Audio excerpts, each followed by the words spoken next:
The night my daughter told me, "This is our house now, you should leave," something inside me broke.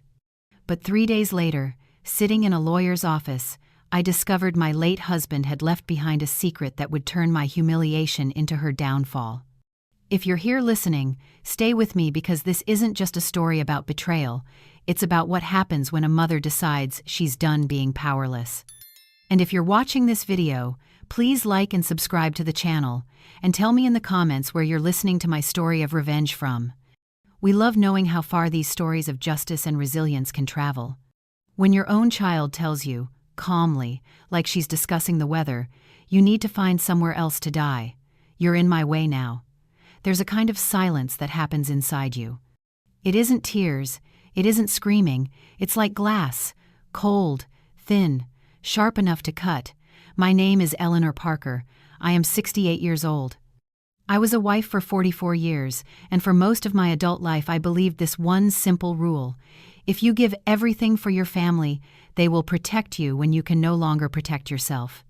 2 weeks after my husband, Charles, died of a heart attack at 72, my daughter proved to me that rule is a lie.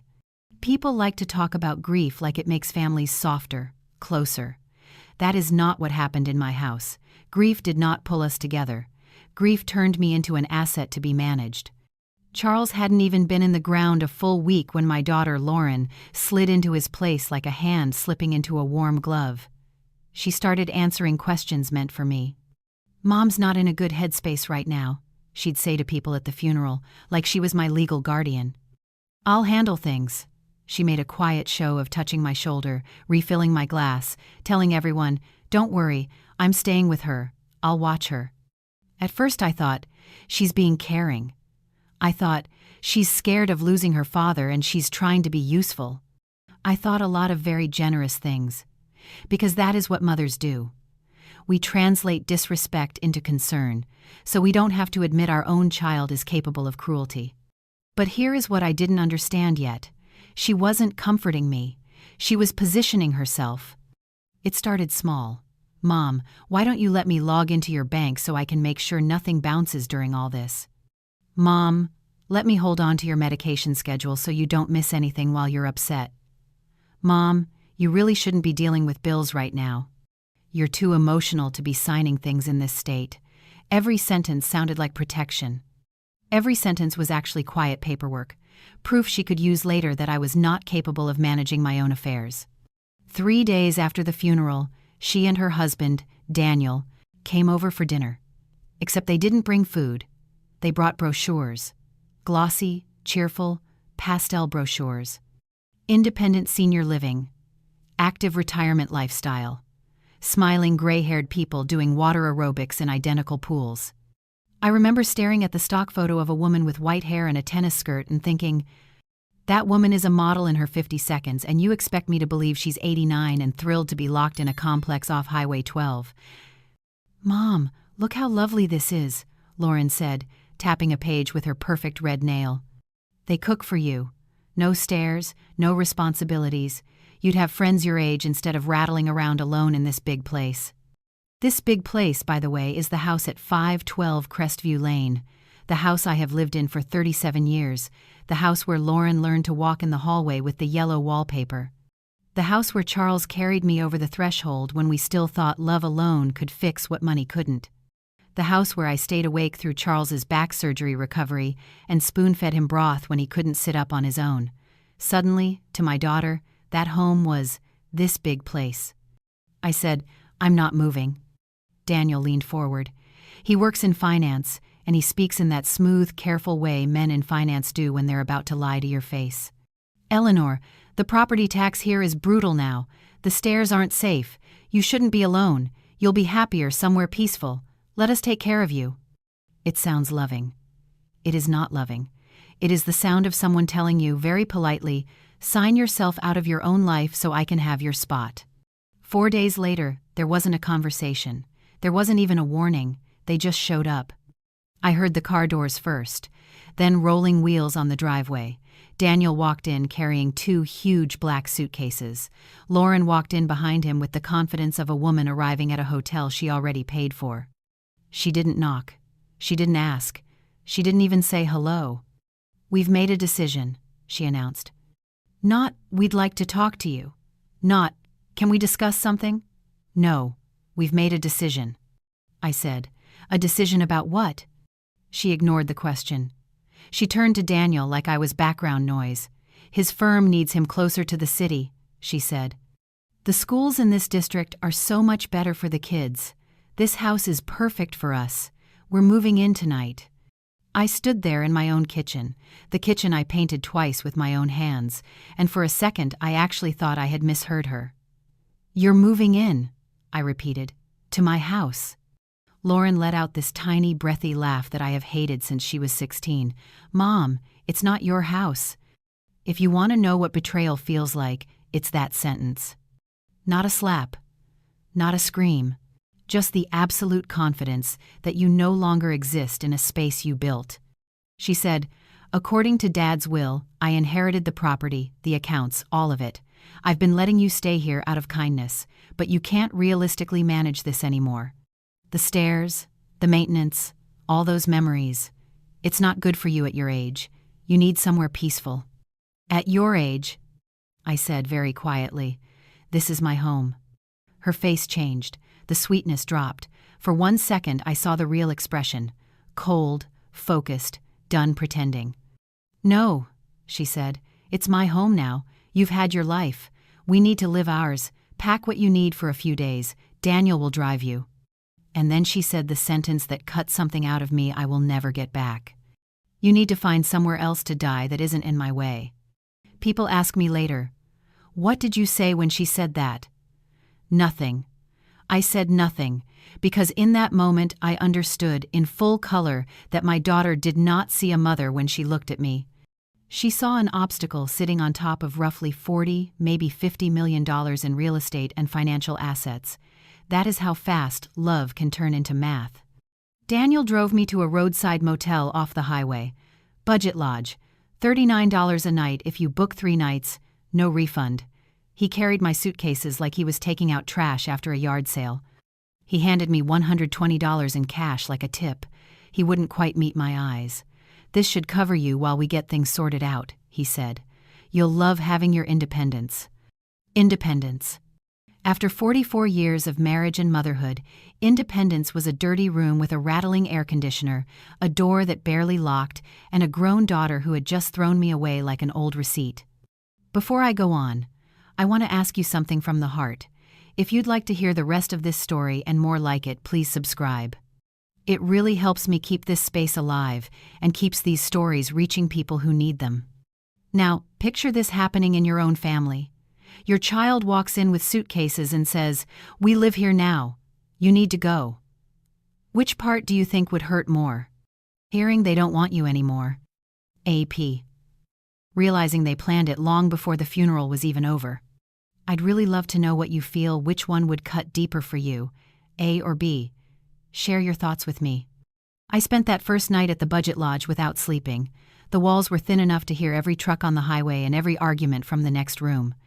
But what kept me awake wasn't the noise, it was the sound of my own heartbeat in the dark, a steady reminder that I was still here when everyone else had decided I wasn't worth keeping.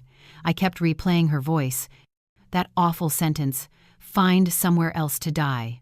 It echoed between the peeling wallpaper and the broken lamp like a curse. Around 3 in the morning, I turned on the bedside lamp and opened the small box I had taken from home. Inside were photographs Lauren at 5, with cake frosting on her face, Charles smiling beside his first fishing boat, my mother holding a newborn in a knitted blanket. I realized something then. My life had been proof that love, when it isn't respected, turns into a weapon. I had loved everyone too much to see what they were becoming. By dawn, I made myself a promise. I would not be pitied, and I would not disappear quietly. If my daughter had lied about that will, I would find out. Charles had been a man who color-coded his filing cabinets. He had never once failed to show me where he kept our documents. Something didn't add up. I took a shower under a stream of water that felt more like a drizzle, put on my cleanest blouse, and sat on the bed with my purse in my lap. My debit card had been in Daniel's hand when we left the house, but I had a smaller one, a joint account Charles opened years ago for emergencies. I prayed it still worked. At the front desk, I asked for the nearest bus stop. The clerk barely looked up. 2 blocks west. Cash only. My card worked, thank God, though the balance was small. I bought a ticket to the city and sat near the window. It was cold that morning, and my reflection in the glass looked like a stranger, gray hair undone, eyes swollen but steady. When I stepped into the office of Harrison and Coleman Legal Associates, the receptionist blinked in surprise. "Do you have an appointment?" "No," I said, "but tell Mr. Harrison that Eleanor Parker is here about her husband's will." She hesitated but made the call. Minutes later, Harrison himself appeared in the doorway. He was in his 70s, a kind man, with a voice that had always reminded me of steady rain. "Eleanor," he said softly, "I was wondering when you'd come. We tried calling your house several times, but your daughter said you were traveling." Traveling. The word nearly made me laugh. I told him everything, how Lauren and Daniel had moved in, how they'd shown me papers claiming everything now belonged to her, how they'd left me at that motel. His face darkened with every sentence. He walked to a filing cabinet and pulled out a thick folder marked Parker Estate. "Eleanor," he said carefully, "your husband's will was read 3 weeks ago. Lauren insisted you were too distraught to attend and promised to handle your share. She received the original document and several copies." I felt the blood leave my body. There was a reading, and she didn't tell me? Apparently not. But that's impossible, Harrison muttered, flipping through pages. Charles was very specific. He told me himself he wanted you to have security for life. He handed me a document. I recognized my husband's handwriting immediately, his looping signature, his meticulous notes in the margins. Harrison began to read aloud. "I, Charles Allen Parker, being of sound mind and body, hereby bequeath to my beloved wife, Eleanor Parker, our primary residence at 512 Crestview Lane, including all furnishings and personal effects. Additionally, I leave her 70% of all financial assets and investments, estimated at $31 million. I felt dizzy, my chest tightened. $31 million? He nodded gravely. Your husband was careful with money, Eleanor. The investments grew over the years. Now listen to the next part. He read on. To my daughter, Lauren Parker Hastings, I leave $10 million to be held in trust until her 45th birthday, contingent upon her respectful treatment of her mother following my death. I froze. Contingent? Harrison looked up. Yes. If she fails to treat you with dignity, the entire amount reverts to you. I could barely breathe. So you're telling me my daughter's behavior just cost her $10 million? That's exactly what I'm telling you. He paused, lowering his glasses. Eleanor, your daughter has committed fraud, elder financial abuse, technically, and we're going to fix this. For the first time in days, I felt something like warmth spreading through me. Not comfort, not yet, but a sense that justice might actually exist. What do I do? I asked. First, we notify the bank to freeze all transfers. Then, we contact the authorities. We'll need copies of anything she gave you those forged documents. I reached into my purse. She made me sign a few pages, I said. She said it was just for record keeping. Harrison examined the signatures, his jaw tightening. These are crude forgeries. But she'll be shocked when the accounts stop working. That afternoon, Detective Maria Lopez from the Financial Crimes Division joined us in Harrison's office. She was younger, sharp-eyed, and professional. She listened carefully, asked for details, then said, Mrs. Parker, everything you've described fits a pattern: emotional isolation, pressure to move, manipulation of finances. This isn't a misunderstanding. It's a crime. I looked down at my trembling hands. She's my daughter. Detective Lopez's voice softened. And that makes it worse, not better. People who do this count on your silence. By evening, every account under Lauren's control had been locked. The utilities she transferred were suspended for ownership verification. The house title was frozen, pending investigation.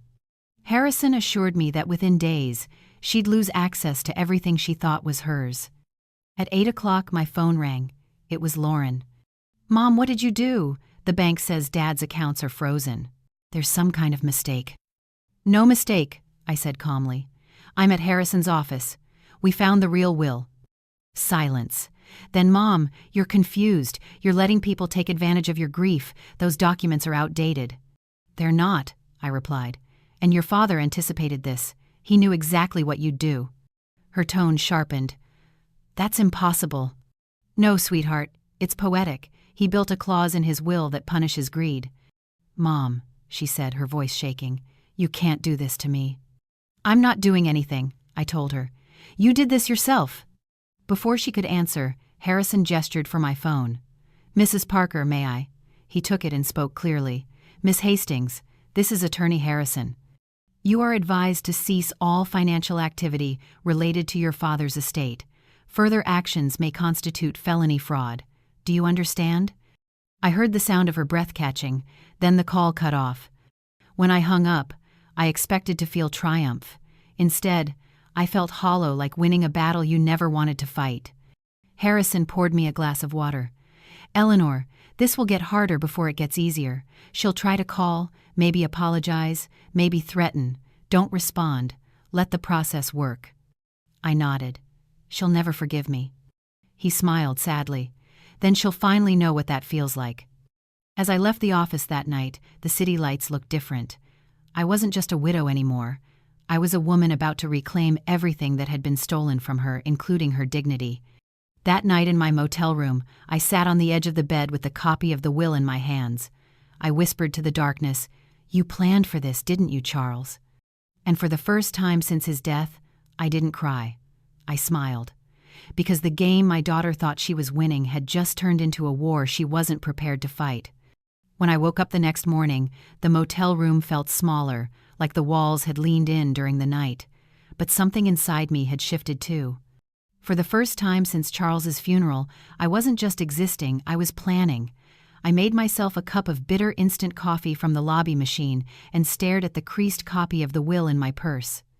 $31 million and a house that was mine by law, stolen through lies by the person I gave birth to. The thought didn't make me cry anymore. It made me clear. Harrison called early. The police are coordinating with the financial department, he said. They're tracing every transfer Lauren initiated in the last 2 months. She's been moving funds fast, almost as if she expected to be caught. His voice held a kind of restrained anger I hadn't heard before. Eleanor, your husband protected you in ways even I didn't realize. He built this will like a chessboard, every clause a move against greed. That sentence stuck with me all day. Like a chessboard. Charles had always said life was a game of patience. He used to sit at the old oak table teaching Lauren strategy when she was 8, telling her, "Never underestimate your opponent. The queen is dangerous because she can move anywhere." Now I wondered if he had known she would one day try to play the board against me. By noon, Detective Lopez called too. "Mrs. Parker, I'm at the Financial Crimes Unit. We've confirmed multiple forged documents, bank authorizations, power of attorney drafts, even a fake property transfer. The signatures are sophisticated, not something done at home." "You mean she had help?" I said. "Yes, likely her husband or someone in his firm. But don't worry, we've already frozen the accounts. The money isn't going anywhere." I thanked her, though "don't worry" felt like a phrase meant for someone else. Because while they were investigating, I was sitting in a dim motel with nothing but a few clothes and the knowledge that my child had spent weeks preparing to erase me. At around 3 that afternoon, I heard the sound of an incoming message on my phone. It was Lauren. "Mom, we need to talk. You're confused. You're letting people twist you against me. Please meet us tonight." There was no apology in the words, only control disguised as concern. I didn't reply. Instead, I called Harrison again. "If she contacts me," I asked, "should I record it?" He hesitated. "For your own safety, yes. But don't engage in a long conversation. Every word she says can be used later." That night, the phone rang again. This time it was Daniel. "Eleanor, this has gotten out of hand," he began smoothly. "You're putting the entire family through unnecessary stress." Lauren's heartbroken. "Heartbroken?" I repeated. "She threw me out of my own home." "That was a misunderstanding. We thought you wanted independence." "Then why forge documents?" I asked. He faltered. "Eleanor, you're tired. Let's be reasonable." I said nothing. Silence is sometimes the sharpest weapon. After a long pause, he sighed. Look, let's meet tomorrow morning. We'll sort everything privately. There's no need to drag this through courts. When I hung up, I realized he wasn't pleading, he was negotiating. They still thought this was a matter of persuasion, not prosecution. The next morning I went to Harrison's office again. He looked up from his desk and said, "You did the right thing by not meeting them. The district attorney is already reviewing charges. We'll let the law handle them now." He poured me tea from a small china pot, the kind lawyers keep for difficult clients. "Eleanor, you're about to witness something very rare, justice that actually fits the crime." We spent the next hour preparing formal statements. Harrison's assistant made copies of the will, notarized my testimony, and scanned everything for the police. I was calm through most of it, until I saw the line again contingent upon her respectful treatment of her mother following my death. That one sentence changed everything. Charles had known. He hadn't trusted her. Maybe he hadn't trusted anyone. After the paperwork, Harrison leaned back. "Would you like to call her?" he asked. "You don't have to, but it might help the authorities if she confirms her lies on record." I nodded. My hands didn't shake when I dialed this time. When she answered, her voice was brittle and bright, the way people sound when they're about to break. "Mom, thank God you called. This whole thing is a misunderstanding." "I've heard that word too many times lately," I said. "Mr. Harrison's confusing you. Dad's will." "Your father's will," I interrupted, "left me the house, 70% of his assets, and included a clause that revoked your inheritance if you disrespected me after his death. You might want to sit down before you hear this, Lauren. You just lost $10 million. For a long moment she said nothing. Then she laughed a dry, shocked sound. "That's not possible. It's legal, and it's done." Her tone hardened. "You're making a mistake, Mom. You'll regret this." I already regret raising a daughter who sees her mother as a bank account. Harrison motioned for me to end the call. I did, though part of me wanted to keep talking, to make her understand what she'd done, but people like Lauren don't understand, they justify. That evening, as the city lights blurred outside the bus window, I realized I no longer felt homeless. The house she'd stolen was mine again, in truth and in law. What I didn't have was the illusion that my daughter loved me unconditionally. That was gone forever, and in a strange way, losing it gave me a kind of freedom I hadn't known since before I was a wife, before I was a mother, when I was just Eleanor, a woman capable of surviving without permission. When I reached the motel, there was another message waiting. "Mom, please, don't ruin our lives over this. We can fix it. Let's talk tomorrow." I stared at the screen for a long time before replying. "Lauren, the only person who can fix this is you, and the way to do that is by telling the truth. I'm done being your silence." I didn't sleep that night either, but it wasn't grief that kept me awake. It was something new, something fierce, and steady, righteous anger. The kind that makes you sit up straight at 3 in the morning and think, "I'm going to make this right, and this time no one is going to stop me." By sunrise, Detective Lopez called again. "Mrs. Parker, we've issued temporary holds on all their accounts. Their credit cards are already bouncing. We'll serve the warrant for the property documents this afternoon." I almost smiled. She won't like that. "No," the detective said, "but you might." And for the first time since this nightmare began, I did. Because in that moment I knew Lauren's power had been an illusion, and mine, buried for years under obedience and guilt, was finally awake. The day the officers arrived at my daughter's house, the sky was the same flat gray it had been at Charles's funeral, except this time I didn't feel small under it. I stood on the sidewalk across from the house I had built, the one I had been forced to leave, and watched Detective Lopez walk up the porch steps with 2 uniformed officers behind her. It wasn't revenge I felt. It was something heavier, quieter, justice maybe, or survival with teeth. They rang the doorbell. I could hear Lauren's voice faintly through the window, that fake sweetness she used when she was cornered. "Good morning, officers. Can I help you?"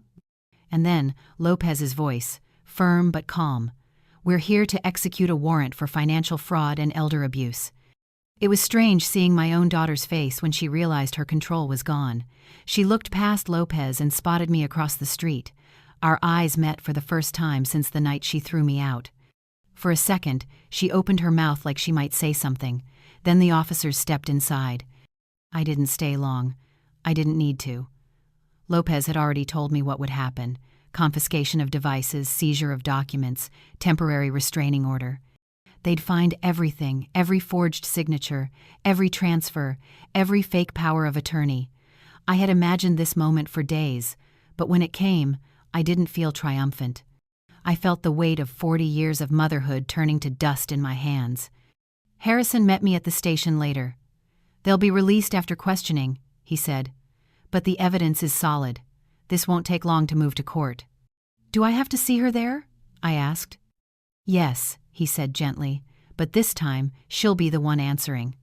That night, I went back to the motel and made a list of everything I wanted to do once the case ended. It wasn't about money. It was about reclamation. I wanted to repaint the living room the color Charles and I always argued about: cornflower blue.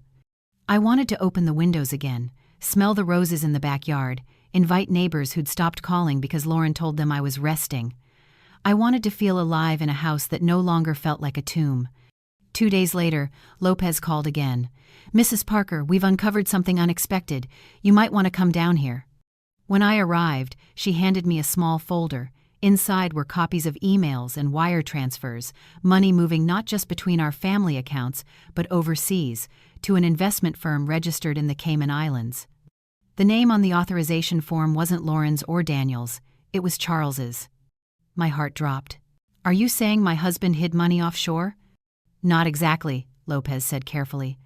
"We traced the files through a federal database. Turns out, those accounts were being monitored by the FBI. Your husband wasn't hiding money, he was working with them." I blinked. "Charles? My husband was working with the FBI?" She nodded. "For over a decade. He provided financial intelligence on several companies involved in laundering. These accounts were part of a sting operation. That's why his estate was so meticulously protected." I sat down. The room tilted a little. I thought of all the years I'd watched Charles at his desk, late at night, studying spreadsheets, saying things like, "just a client issue." I'd assumed it was habit, not secrecy. "He never told me," I whispered. "He couldn't," Lopez said, "but he left clear documentation with your lawyer. You'll receive an official briefing soon." When I left the station, the air felt sharper, cleaner. For the first time, I realized the truth. The man I'd loved had been protecting me long before he died, in ways I never understood. And my daughter, she had tried to destroy the very safety he'd built for us both. That night, I met Harrison again at his office. He already knew. The FBI had contacted him, confirming everything. "Eleanor," he said, "your husband's estate is legitimate. Every cent. The Bureau intends to assist in recovering the misused funds your daughter touched. They're asking for your cooperation to document the fraud trail." "I'll do it," I said. He leaned forward. "There's one more thing. The agents want to use you in a controlled communication to draw out a full confession. Only if you're comfortable." The thought scared me. But then I remembered Lauren's words, "You've had your life. You should find somewhere else to die." That sentence burned hot in my chest. "I'll do it," I said again. "Tell me what to say." 2 days later, I sat in the same motel room, this time with a small recorder wired discreetly to my blouse. Lopez and 2 agents waited outside in an unmarked car. When Lauren called, her voice was frantic. "Mom, we need to talk, please. This is all a misunderstanding." "I don't know, Lauren," I said softly. "The detectives think it looks bad. Maybe we can settle privately before it goes too far." There was silence, then a quick, desperate whisper. "Yes, that's exactly what I was hoping. We can make this go away. I can transfer some funds back, say you didn't understand the paperwork, maybe even get Daniel to sign something. We just need you to tell the police you were confused." My throat tightened, but I forced my voice steady. "Confused?" "Just for a few days," she said quickly. "Then we'll fix the will. You'll still have the house. I'll even give you something for yourself, $5 million, in cash if you want. Nobody has to know." $5 million. She said it like it was a gift, not a bribe. Outside, I could imagine the agents scribbling notes, recording every word. "I'll think about it," I told her, "but I need to see you face to face." That evening, the meeting was set back at the house she'd stolen. I walked through the front door wearing the same wire, feeling my heart pound so hard I thought the microphone might pick it up. She looked pale, tired, a shadow of the woman who'd thrown me out with confidence. "Mom," she started, "I made mistakes, but you don't understand Daniel's firm." "Stop," I said. "You made choices." She stepped closer. "We can fix this. Just say you signed everything willingly." I met her eyes. "You're being recorded, Lauren." The room went silent. The door burst open seconds later, Agents Lopez, Harrison trailing behind. Daniel tried to run toward the back patio, but 2 officers blocked him. Lauren froze, mouth open, eyes wide. "Lauren Hastings, you are under arrest for elder financial abuse, fraud, and attempted bribery of a federal witness," Lopez announced. As they led her away, she turned to me, her voice breaking. "Mom, please, don't do this. I'm your daughter." I stood there, watching the officers read her rights, and said the truest thing I've ever spoken. "You stopped being my daughter the moment you decided my death was worth more than my life." When the door finally closed behind them, I exhaled for the first time in months. The silence of that house no longer felt empty. It felt reclaimed. And in that silence, I heard Charles's voice again, not the man who died, but the one who planned. "Never underestimate your opponent, even if she's your own blood."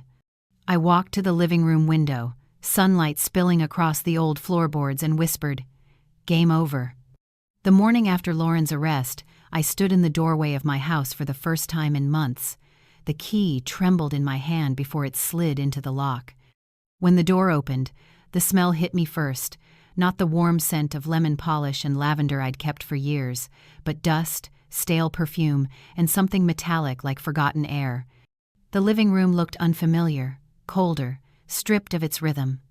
Pictures were missing from the walls, and the armchair Charles always used sat slightly off-center, as if someone had moved it and never cared to put it back. I walked in slowly, touching the edge of the table, the curtains, the wall I'd once painted by hand. My footsteps echoed. For weeks, Lauren had called this place hers, but the silence told the truth. It had never belonged to her. It belonged to the years, to the love that had built it, to the sacrifices that stained its floors. I wasn't coming home as a guest anymore. I was returning as the survivor. Later that morning, Harrison and Detective Lopez arrived to review the recovered files. The evidence was overwhelming. Dozens of transactions, fabricated medical claims, and even a fake note declaring me mentally unfit to manage finances. Lopez said quietly, "It's not just about money. She wanted control your name, your decisions, your identity." I nodded. "And now she'll live with the record of that." The case moved faster than I expected. Within 2 weeks, both Lauren and Daniel were indicted. The news spread quietly through town, though I avoided gossip. People I hadn't seen in years began sending flowers or handwritten notes, some full of pity, others of admiration. I read them all and answered none.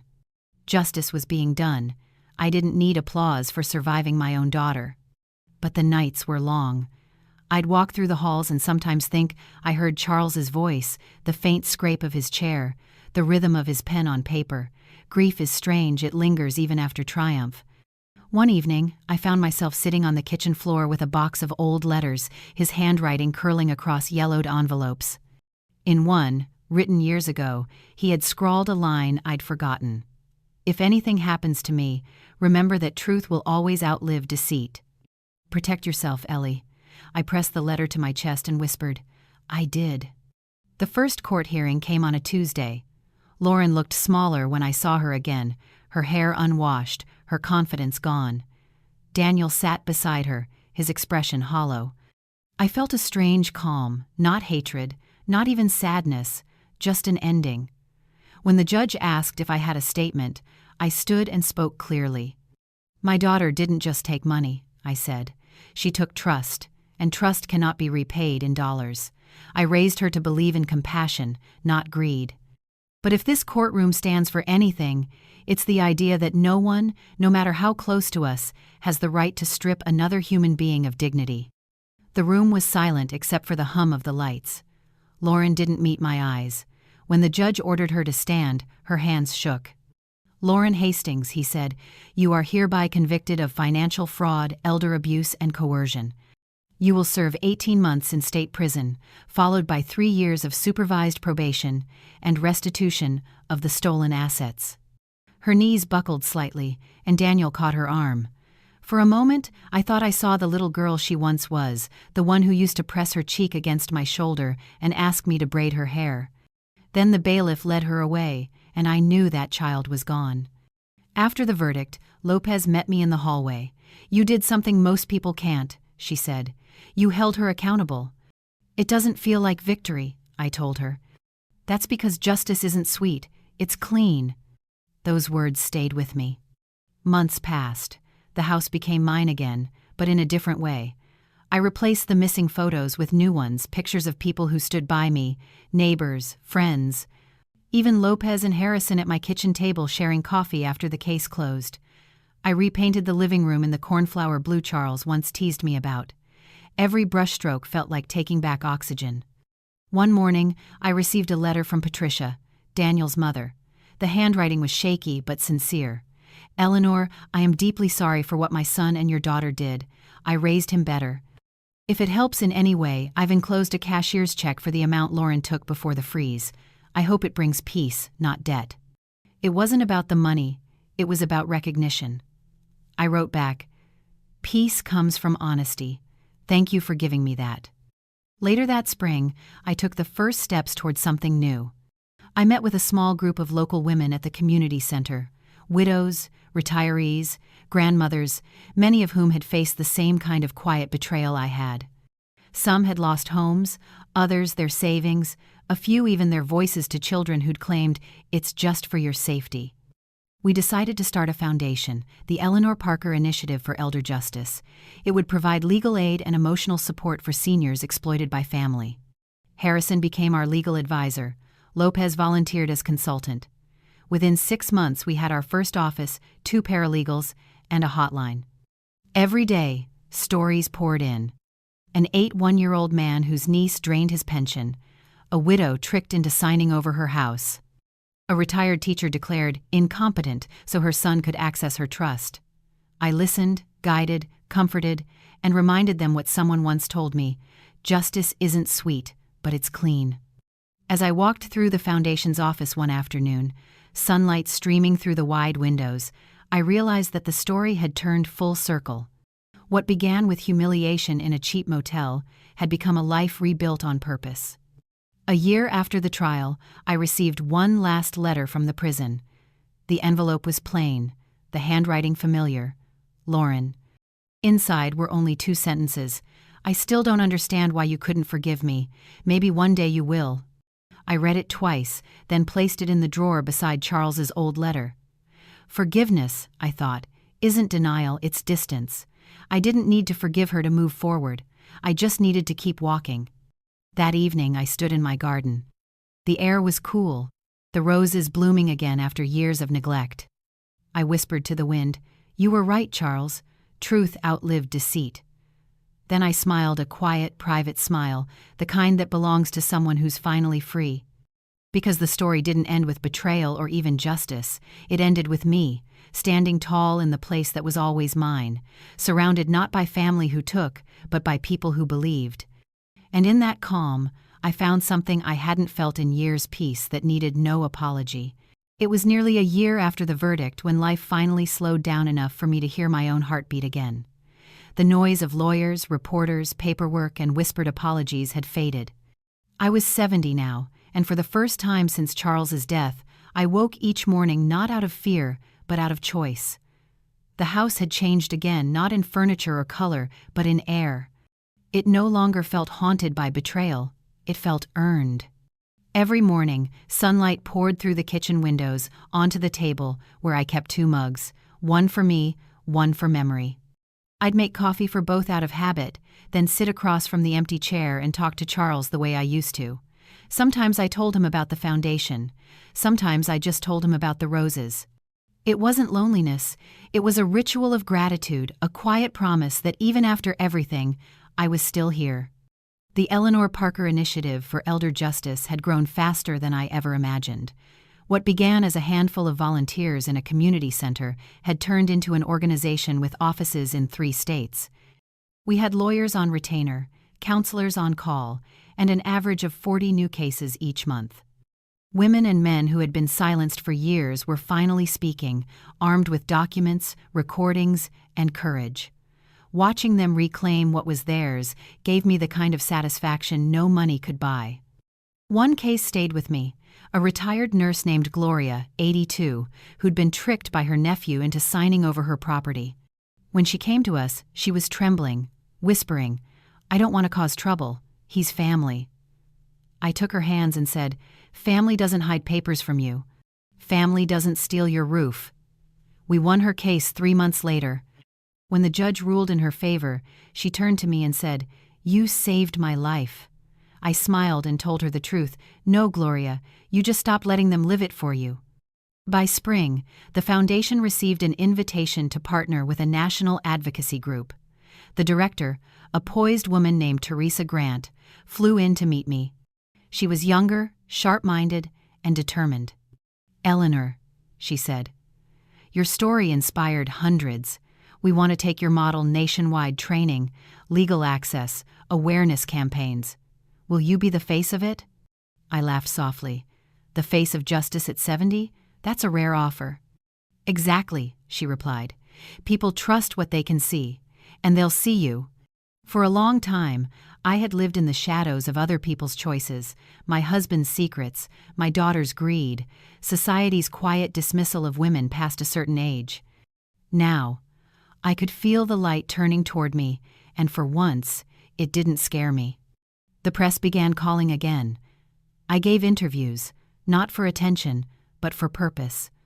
I spoke about the warning signs of financial manipulation, about love used as leverage, about how silence feeds abuse. Reporters asked if I forgave my daughter. I always answered the same way. Forgiveness is not the same as access. I wish her peace, but I don't owe her my door.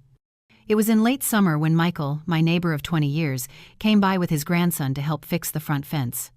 He was a widower, too, quiet and kind, the sort of man who spoke more with his eyes than his mouth.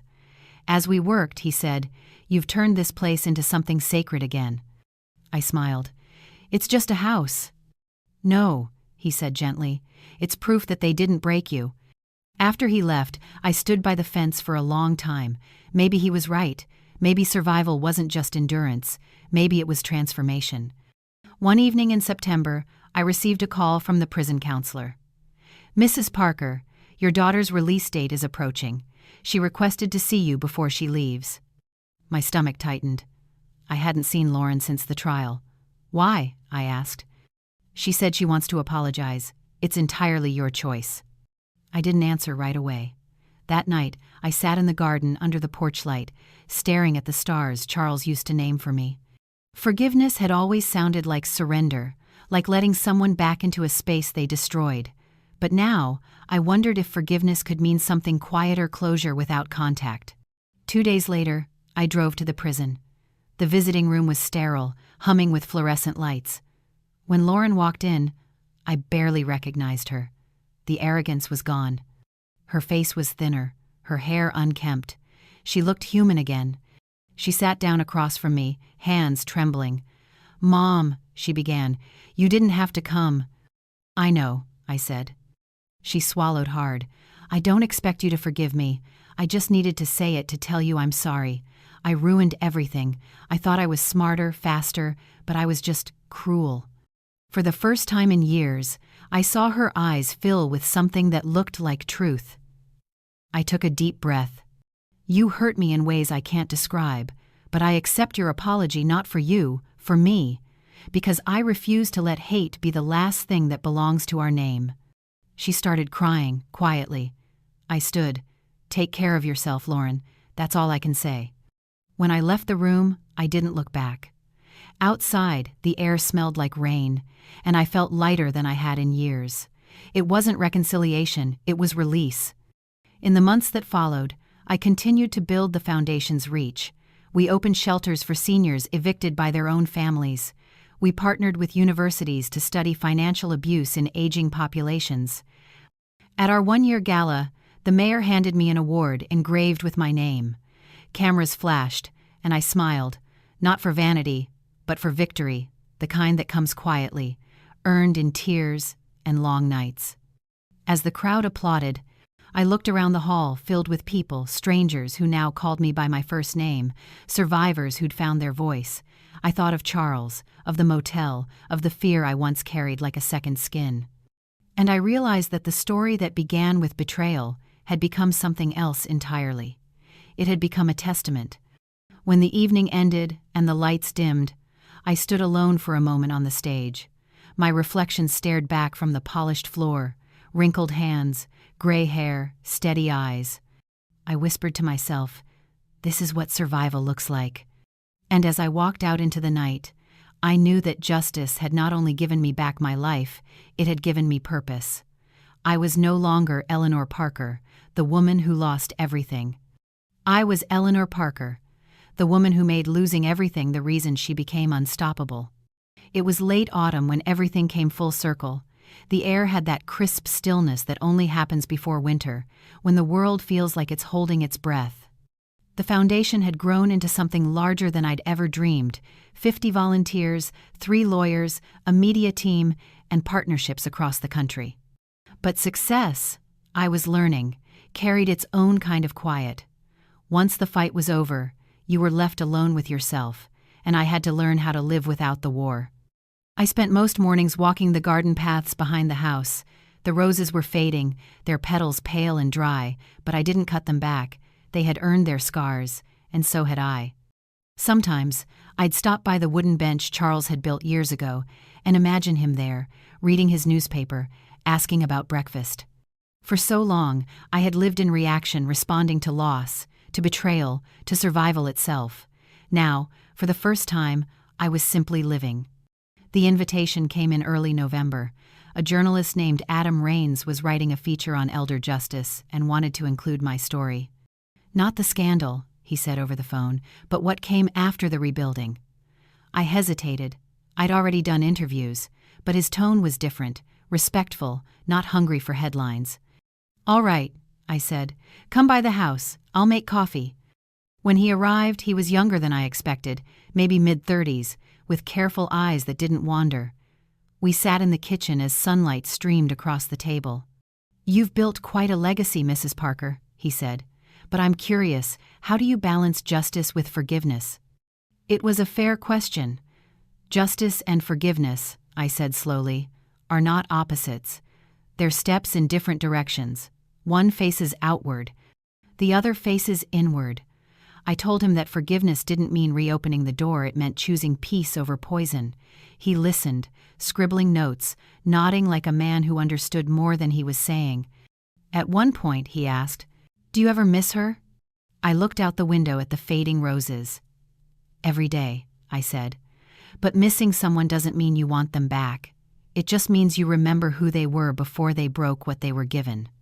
When the article was published 2 weeks later, I expected another headline lost among the noise of the world. Instead, it spread faster than I imagined. The title read, "Eleanor Parker and the Price of Dignity, a Mother's Fight That Changed Everything." It wasn't just about me, it was about the thousands of families who'd written letters to our foundation, the ones who'd been silenced by love and shame. Donations poured in. We received calls from lawmakers, universities, even medical boards asking to collaborate. One afternoon, as I was sorting letters at the office, a familiar voice called my name. It was Patricia, Daniel's mother. She looked older, frailer, but her presence still carried quiet dignity. "Eleanor," she said softly, "I read the article. You've done something extraordinary." "I only did what I had to," I said. She smiled sadly. "That's what makes it extraordinary." She hesitated, then handed me a small envelope. "It's from Lauren. She mailed it to my house before she left the halfway program. I didn't know if I should give it to you." My heart stuttered. I took the envelope, but I didn't open it right away. Patricia squeezed my hand. "Whatever it says, it can't touch what you've built." That night, I sat on my porch under the fading sunset and finally tore the envelope open. The handwriting was shaky but familiar. Mom, I don't expect you to answer. I don't even know if I deserve that. But I wanted you to know I've been sober since my release. I'm working part-time at a community center, teaching financial literacy. They don't know who I am. They don't need to. Every day, I try to undo a little bit of the damage I caused. I know I can't fix what I did to you, but I wanted to thank you for not letting me destroy you completely. You showed me what real strength looks like. If you ever want to talk, I'll be here. Even if you don't, I'll keep trying to be someone you could be proud of. There was no signature. Just Love, L.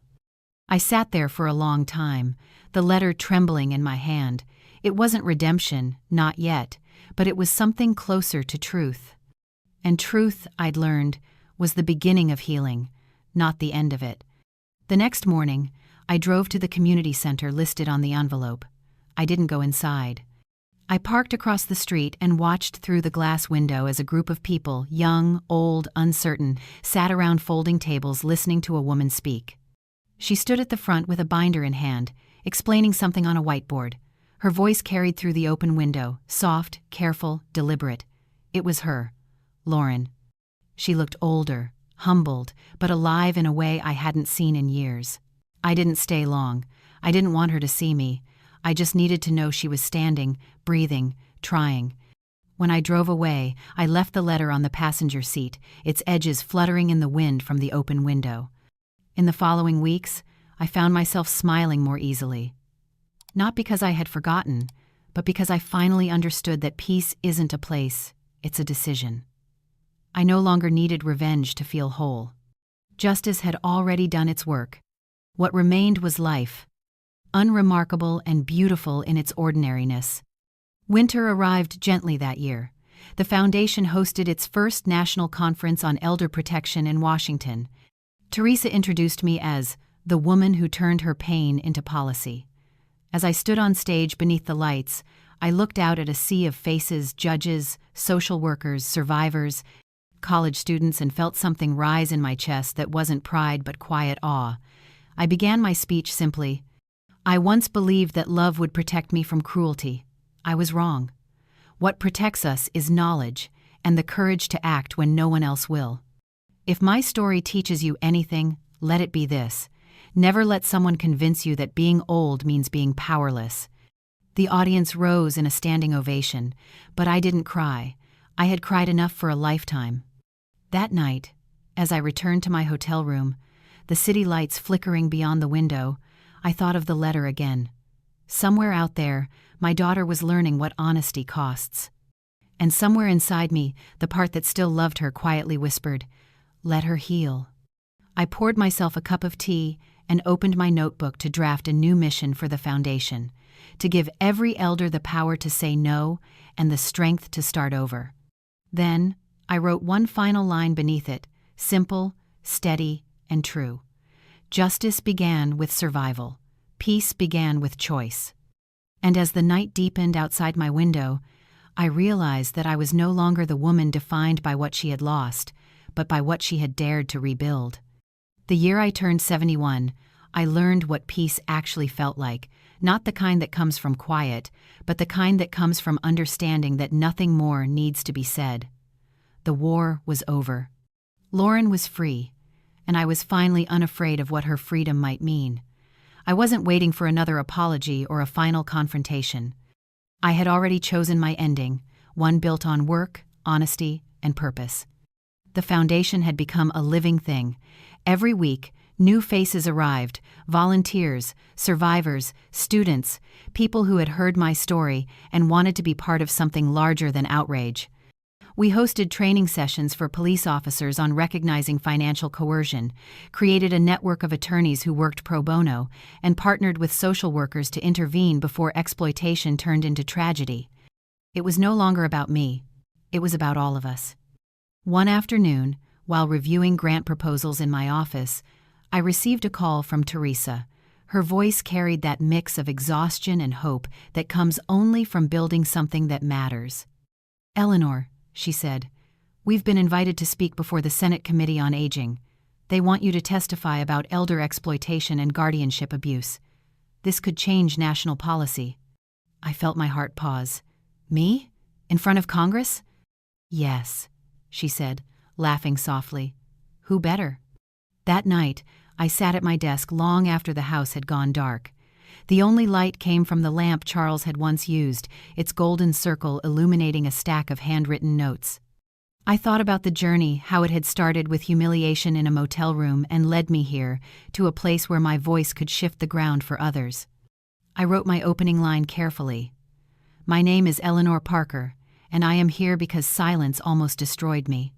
2 months later, I stood behind a microphone in Washington, my palms pressed against the smooth wood of the podium. The room was vast, filled with senators, advisors, and journalists. Cameras clicked softly as I began to speak. "There is a particular cruelty in being dismissed by your own blood," I said. "Elder abuse doesn't always start with violence. Sometimes it starts with a gentle voice saying, 'You don't need to worry about this anymore. Let me handle it.'" As I spoke, I saw heads nodding, pens moving, people listening not out of pity, but out of recognition.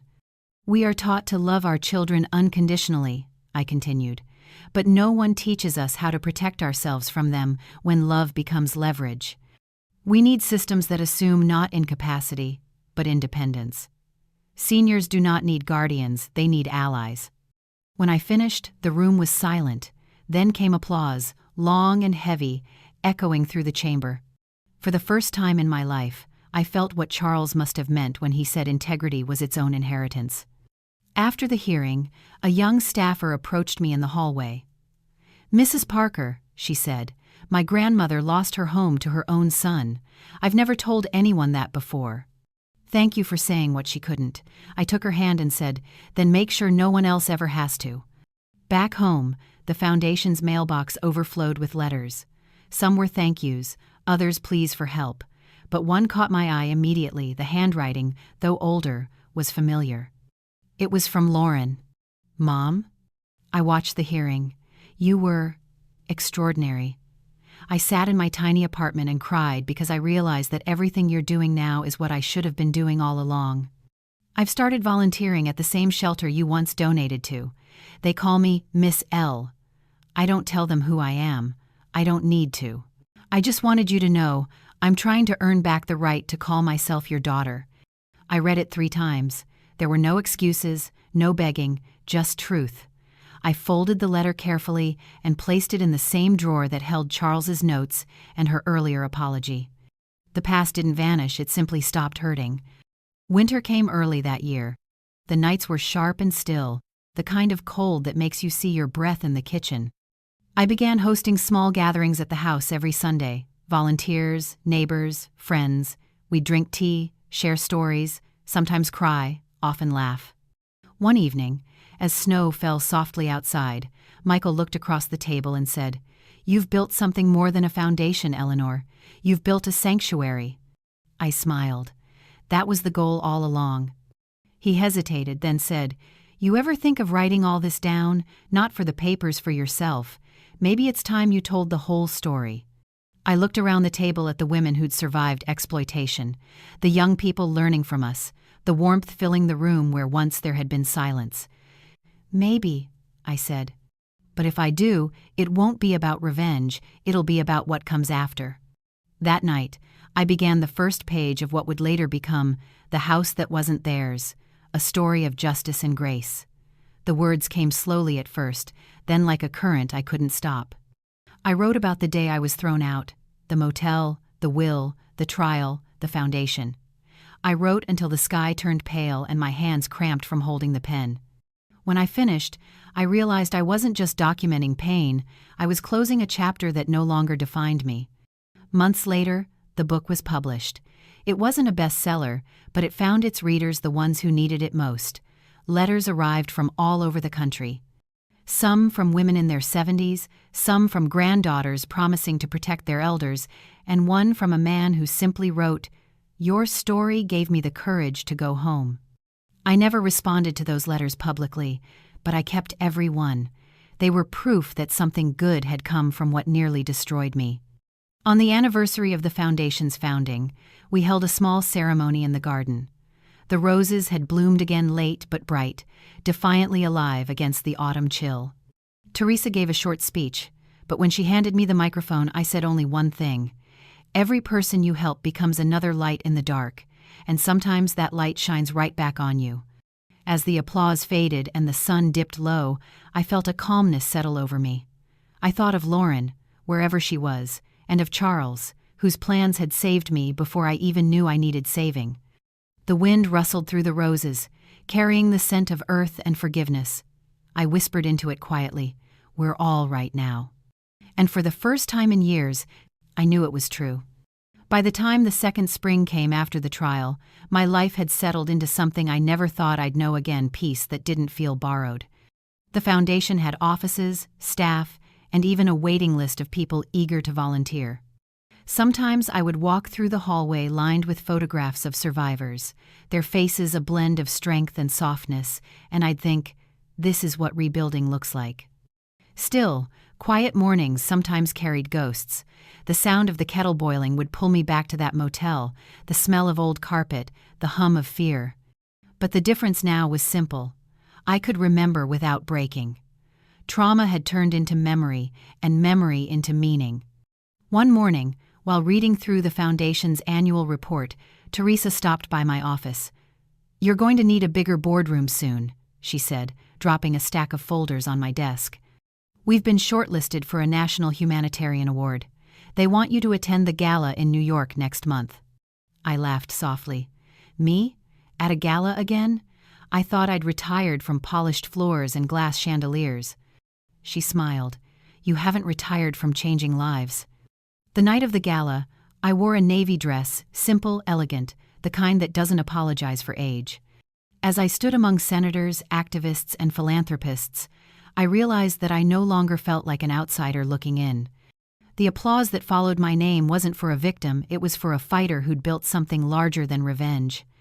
When I walked onto the stage to accept the award, I didn't give a speech full of triumph.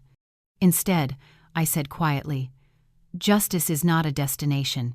It's a habit. It's built in moments when no one is watching, when you choose to say no to being diminished."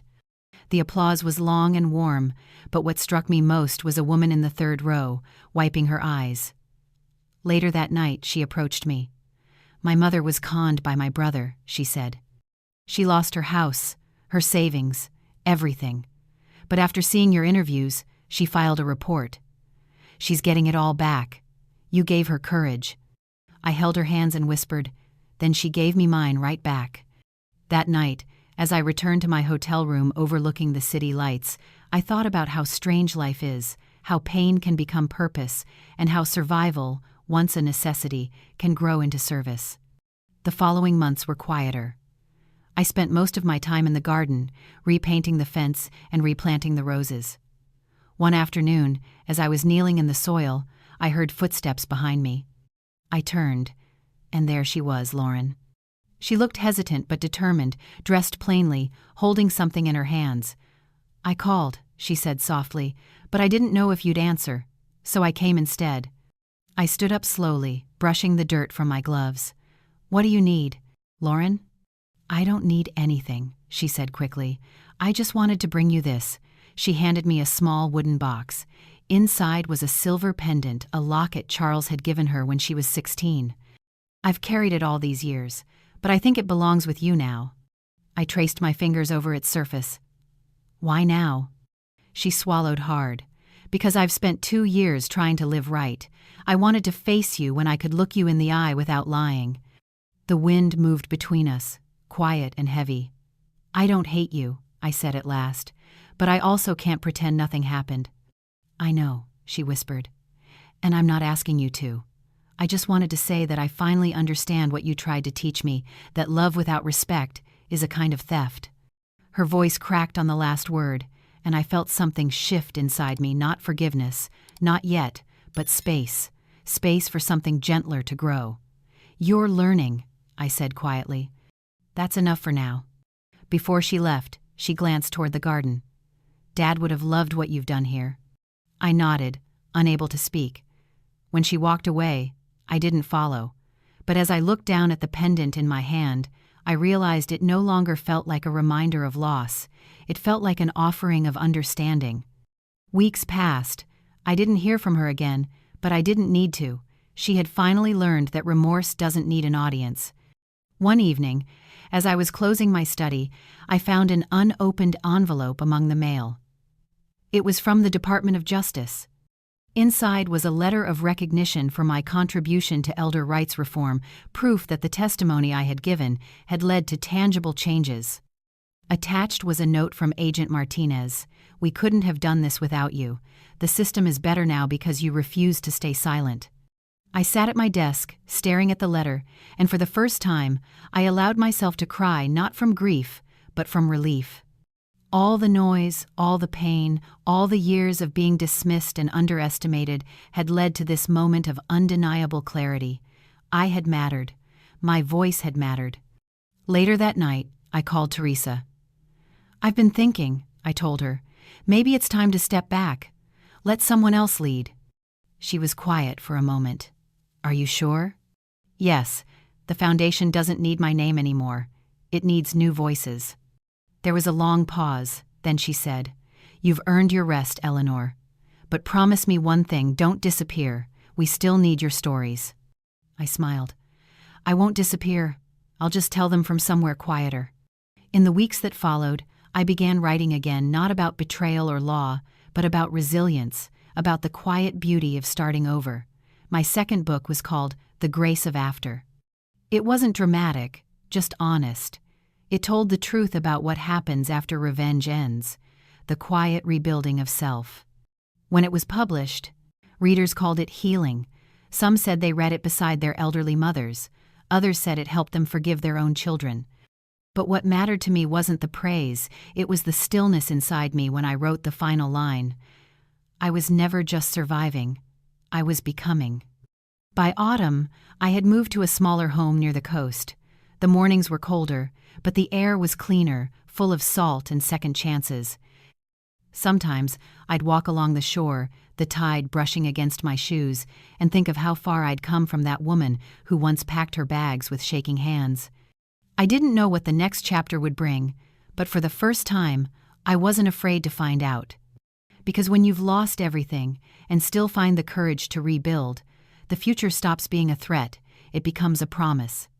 And as I watched the horizon turn gold, I realized something simple but profound.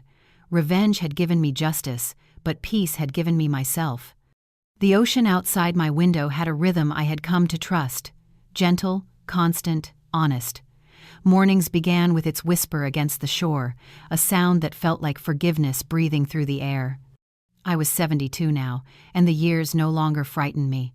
I had lived through the kind of betrayal that could have ended me, and instead, it had carved me into something unbreakable.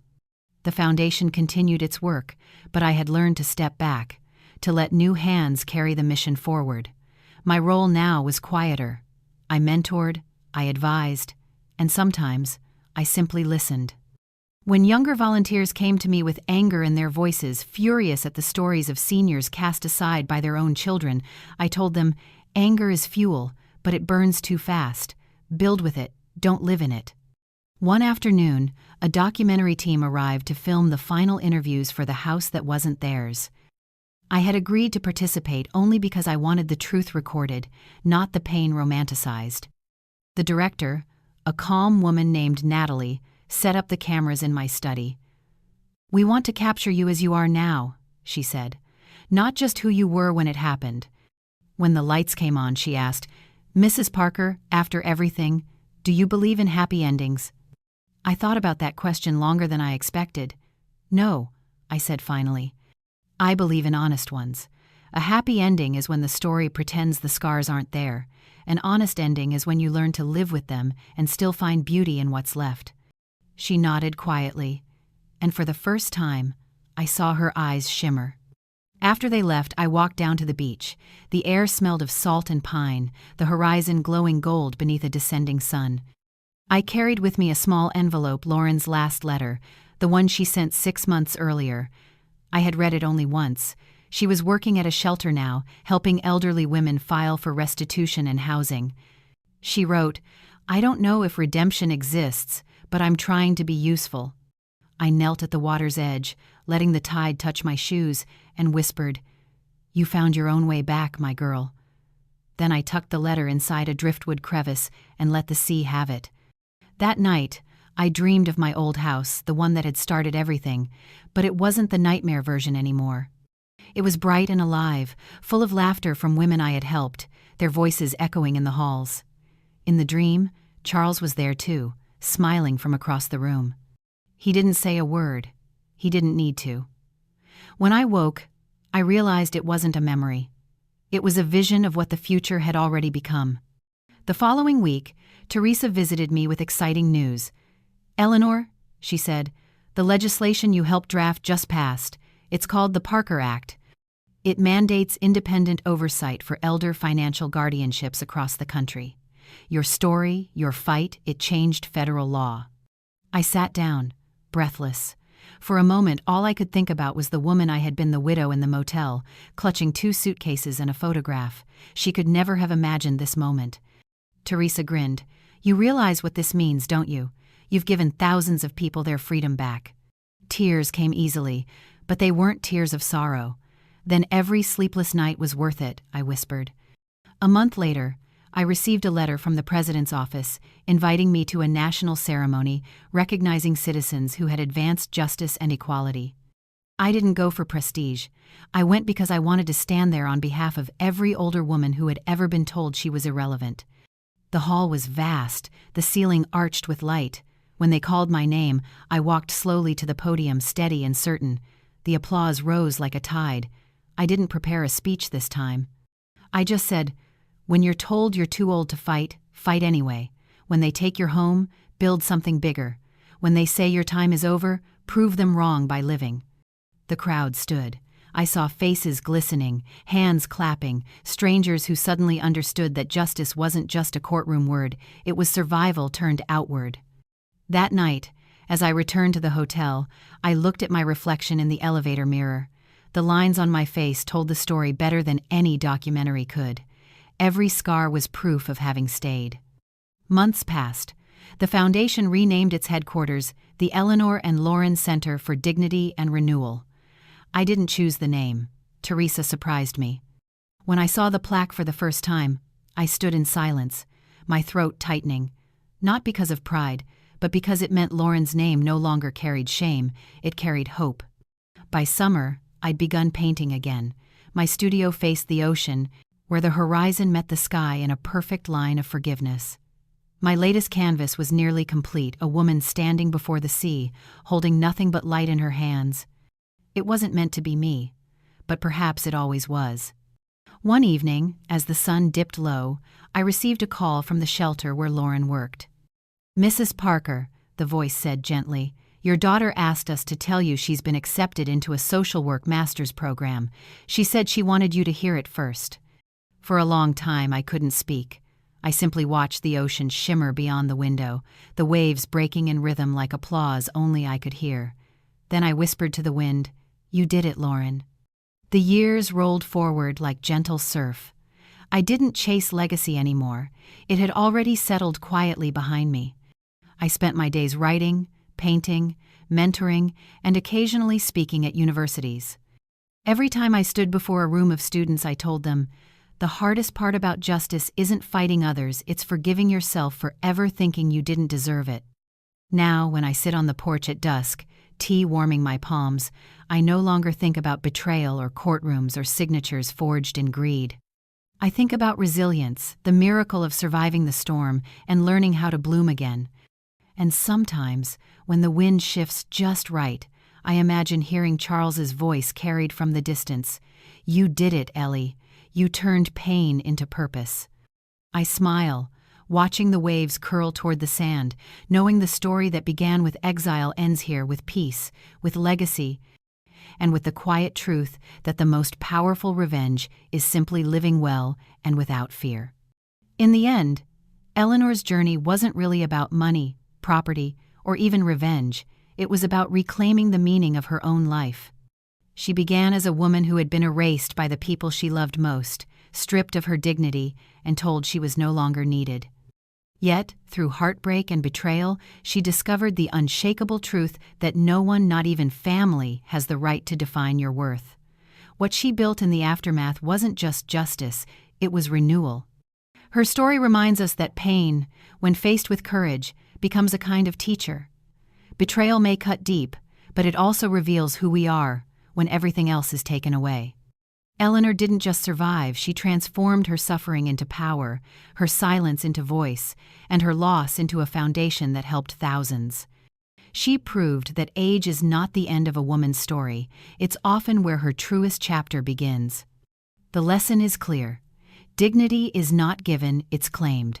Sometimes we wait for apologies that will never come, or for people who will never see the damage they caused. But healing doesn't depend on their regret. It depends on our decision to rise anyway. Eleanor chose to rebuild, to forgive without surrender, and to create something lasting from the wreckage of her old life. In doing so, she taught us that justice is not revenge, it's self-respect made visible. For anyone watching this who has been underestimated, dismissed, or hurt by the very people they trusted most, remember that you are still the author of your own story. You may not be able to rewrite the past, but you can decide how the next page is written. Like Eleanor, you can transform your pain into something that uplifts others. That is how real legacy is built, not in wealth or recognition, but in the quiet power of choosing who you become after the storm. Now, I'd love to hear what you think. If you were in Eleanor's place, what would matter most to you, getting justice or finding peace? Which one do you think brings more freedom in the end? And if you enjoyed this story and want to hear more tales of courage, justice, and second chances, please subscribe to the channel. It truly helps us keep creating meaningful stories for you.